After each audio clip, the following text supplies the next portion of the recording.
ৰাইজৰ সংবাদ। নমস্কাৰ, মই চন্দ্ৰলোকৰ ৰাইজৰ সৈতে ৰাইজৰ সংবাদ। আজি মই উপস্থিত আছোঁ চুঙাজান অঞ্চলৰ মাজগাঁও পঞ্চায়তৰ অন্তৰ্গত ৰূপহী বজাৰ। এই ৰূপহী বজাৰ বুলি ক'লে মাজগাঁও পঞ্চায়তৰ এই হলগুৰি গাঁৱত বজাৰখন। আমি ৰূপহী বজাৰৰ সমগ্ৰ পৰিৱেশ দেখাবলৈ আমি অনুৰোধ জনাম কেমেৰা পাৰ্চনক। লগতে আমি ইয়াৰ পৰা জানিব বিচাৰিম এই ৰূপহী বজাৰখন কি কাৰণে ৰূপহী নাম দিয়া হ'ল, কি কাৰণে এই বজাৰখন বিখ্যাত। এজন বিশেষ আমাৰ ইয়াত বিশেষ এজন মানে আমি বেপাৰী দেখা গৈছে। তেখেতে এটা গান বজায়, এটা গানৰ সুৰে সুৰে কাষ্টমাৰ আহে। আমি তেখেতৰ পৰা আমি জানিব বিচাৰিম, যদি আপুনি অকণ ৰখি দিয়ে আমাৰ সুবিধা হ'ব।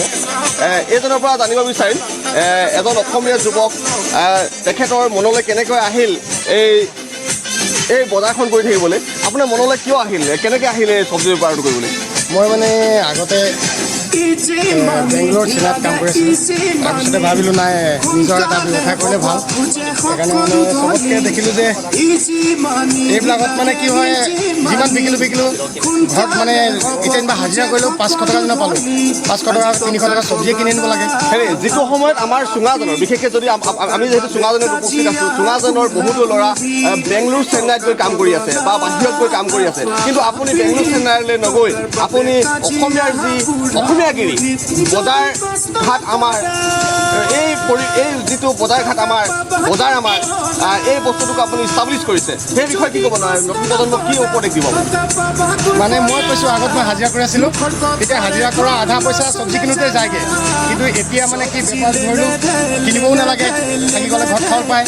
আৰু ইয়াৰ পৰা মানে বহুতেই উপাৰ্জন কৰিব পাৰে, বহুত একদম বিন্দাছকৈ চলিব পাৰে ঘৰখন, আৰু লাভৱানো হয়। আৰু মই কওঁ চবেই কৰিব লাগে, তুমি এইবোৰ পৰা আহি লাগি যাব লাগে নিজৰ কামত। আপোনাৰ ইয়াত কি কি বস্তু পোৱা যায়? এইবিলাকে আৰু শাক পাচলি, মুঠতে মই শাক পাচলিহে কৰোঁ। শাক পাচলি কৰে। বজাৰ কেনেকুৱা? বিহু বজাৰ যিহেতু বিহু বজাৰ। আপোনাৰ ভাল নামটো? মোৰ নাম শ্ৰী বিতুল গগৈ। হয়, বিতুল গগৈলৈ আমি ধন্যবাদ জ্ঞাপন পোৱা গৈছে। কেইবাজনো অসমীয়া ব্যক্তি ইয়াত আমাৰ বিলাহী বিকি আছে। চব কেনেকৈ আমাৰ অসমীয়া মানুহে কেনেকৈ বেপাৰ বাণিজ্য কৰি আছে। অসমীয়াই বহুতৰ কেতিয়াবা কোৱা হয় যে অসমীয়া মানুহে কি নকৰে। অসমীয়া এজন ব্যক্তি, আপুনি কি ক'ব? নতুন প্ৰজন্মক কি ক'ব? আমাৰ সকলোৱে আমাৰ কৰ্ম কৰক, সকলোৱে কৰ্ম কৰিলে আমাৰো ভাল লাগিব আৰু আমাৰ আগুৱাই আহিব পাৰিব, এইখিনি আমি ক'ব বিচাৰোঁ। হয়, এই কৰ্ম সংস্থাপনৰ যোগেদি তেওঁলোকে মানে নতুন প্ৰজন্মক জনাব বিচাৰে যে কেনেকৈ ধৰণে বেপাৰ বাণিজ্যৰে সংস্থাপন নিজক নিজে সংস্থাপন দিব পাৰে। আৰু এজন আমাৰ ব্যক্তি আছে। হয়, আপোনাৰ বেপাৰ বাণিজ্য কেনেকুৱা চলে? এই বিহু বজাৰ কেনেকুৱা? হয়, কি কি বস্তু পোৱা যায় আপোনাৰ? আপুনি কেতিয়াৰ পৰা কৰি আছে ইয়াত ৰূপহী বজাৰত? আপুনি বজাৰ এটা প্ৰথম আৰম্ভণি, যদি আপোনাৰ প্ৰথম আৰম্ভণি ৰূপহী বজাৰ নামটো কিয় দিয়া হ'ল? কেনেকৈ স্থাপন হ'ল এই ৰূপহী বজাৰখন? কেনেকৈ হ'ল, কি কাৰণে ৰূপহী বজাৰ হ'ল, বা কেনেকৈ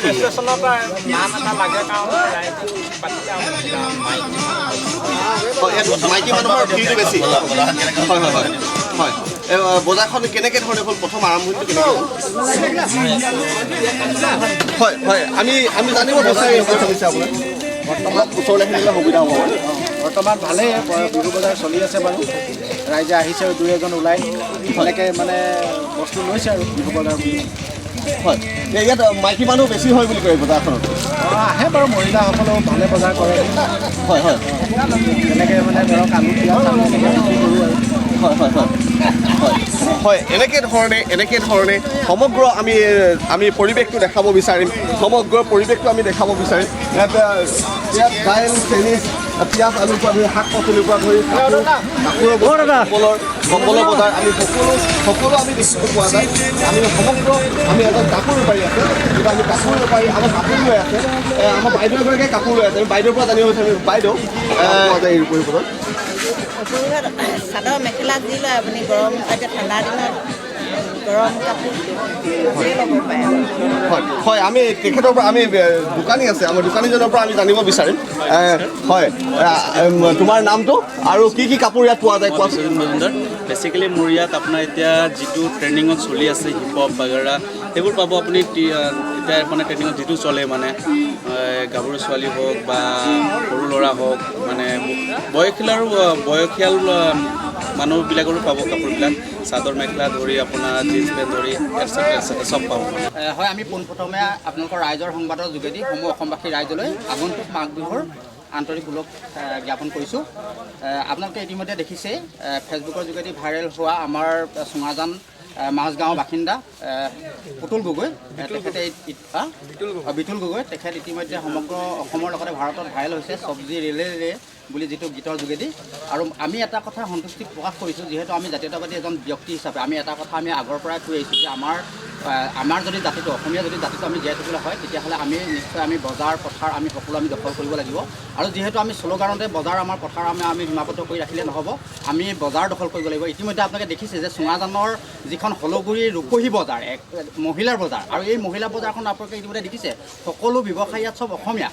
আমাৰ নিজৰ থলুৱা মানে খিলঞ্জীয়া ভূমিপুত্ৰ লোকে ব্যৱসায়ৰ যোগেদি এখেতলোকে স্বাৱলম্বী হ'বৰ কাৰণে এই বজাৰখনত প্ৰত্যেক সপ্তাহৰ বুধবাৰ দিনটোত বহে। আৰু আমি এটাই কথা আমি আনন্দিত হৈছোঁ, কাৰণ আমাৰ যিজন জিতুল গগৈ তেখেতে আচলতে এই গীতৰ মাধ্যমৰ যোগেদি আমাৰ সমগ্ৰ অসমৰ ব্যৱসায় যি শাক পাচলি ব্যৱসায় ক্ষেত্ৰখনত আচলতে আমাৰ যুৱকসকলে এই ব্যৱসায় ক্ষেত্ৰত আচলতে কেনেকৈ মানে আকৰ্ষিত কৰিব পৰা যায়, চব্জি ব্যৱসায়ৰ যোগেদিও যে এজন ব্যক্তি ইয়াত স্বাৱলম্বিতা হয়, সেই যুৱকজনে যে পৰিয়াল পোহপাল যে খুব সুন্দৰকৈ দিব পাৰে তাৰ এক নিদৰ্শন দাঙি ধৰিছে। আমি পোনপ্ৰথমেই মোৰ ব্যক্তিগত ফালৰ পৰা মই তেখেতক ধন্যবাদ জনাইছোঁ।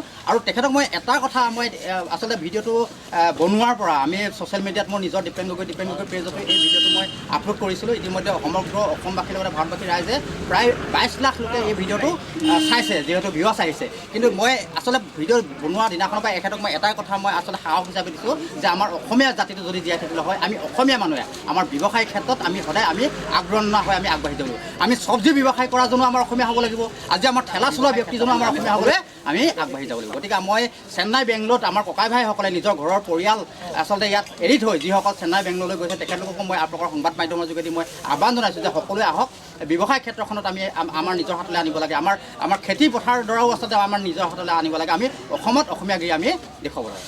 ধন্যবাদ। দেখাব বিচাৰিম মহিলা এগৰাকী কাপোৰ ব্যৱসায়ৰ লগত জড়িত এগৰাকী আমাৰ বাইদেউ আছে। আমি আপোনাৰ পৰা জানিব বিচাৰিম আপোনাৰ মনলৈ কেনেকৈ আহিলে কাপোৰৰ ব্যৱসায়টো কৰিবলৈ? মই আজি 14 চনৰ পৰা কৰি আছোঁ। হয় এই ব্যৱসায় হয়। ভালে পাইছোঁ কৰি। আপুনি কোন বজাৰত যায়? মই বুধবাৰ শনিবাৰ বজাত যায়। আজি বিহু বজাৰ কেনেকুৱা? ভালে কি পোৱা যায়? কাপোৰ চবেই পায়, চাদৰ মেখেলা মহিলাৰ সকলো বস্তু পায়। জেন্টছৰ জেন্টছৰ ইমান আপুনি মহিলা ৰাখে। আপোনাৰ ভাল নামটো? নাম দীপালী শইকীয়া। হয়, দীপালী বাইদেউলে ধন্যবাদ জ্ঞাপন কৰিছোঁ। যিহেতু ৰূপহী বজাৰৰ পৰা ধৰি কেইবাখনো বজাৰ তেওঁ দখল কৰে, বজাৰলৈ যায়। আমি আৰু এগৰাকী মহিলা আমি দেখিছোঁ ইয়াতে, আমি তেখেতৰ পৰা আমি জানিব বিচাৰিম তেখেতৰ ইয়াত কি পোৱা যায়। হয় বাইদেউ, আপোনাৰ ইয়াত কি পোৱা যায়? চাদৰ মেখেলা পোৱা যায়, লেডিছৰ চব কাপোৰ পোৱা যায়, জেন্টছৰো অলপ ৰাখিছোঁ। বিহু বজাৰ কেনেকুৱা?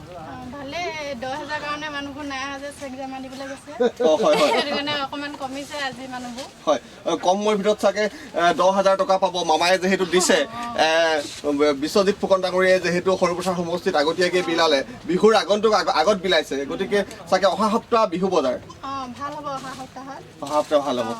ধন্যবাদ জ্ঞাপন কৰিছোঁ তেখেতলৈ। অহা সপ্তাহ বিহু বজাৰ তেখেতৰ ভাল হ'ব। সমগ্ৰ পৰিৱেশটো মই দেখাব বিচাৰিম। গোটেই চেণ্ডেলৰ পৰা ধৰি এই বজাৰখনত সকলো উপলব্ধি।